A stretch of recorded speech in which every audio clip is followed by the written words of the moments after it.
Newton was working on designing lenses for telescopes when he decided to investigate the phenomena of prismatic colors. Those are the colors that occur when you pass white light through a prism. So he obtained a triangular prism, and he passed some white light through it, and he saw a rainbow, just like he expected. But then he noticed something. In the direction that the colors were spread, the pattern was much wider than it should be based on the system geometry if light obeyed this fixed sign ratio law.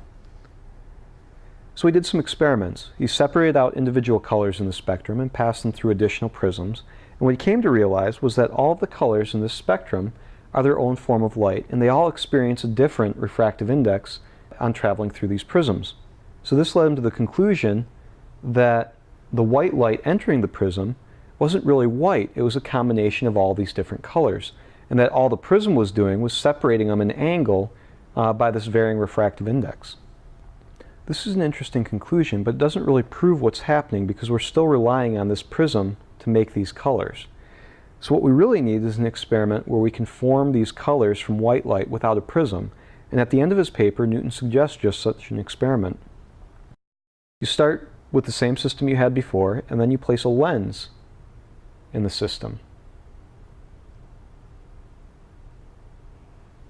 We start with our screen close to the lens, and we see the same spectrum we saw before. Here is the light passing through the lens, and up above it we see the light that's sort of skipping the top of the lens. As we move our screen away, the colors begin to overlap until at one point we see a band of white light. As we continue to move the screen further away, we see the same spectrum that we started with, but with the colors now reversed. As we move the screen in this experiment, there's nothing to cause this change of color that we're observing. The only thing that's changing is the overlap of the colors. So we can conclude that when we perceive this white light, what we're really seeing is a whole bunch of colors added together. Now it turns out that you don't actually need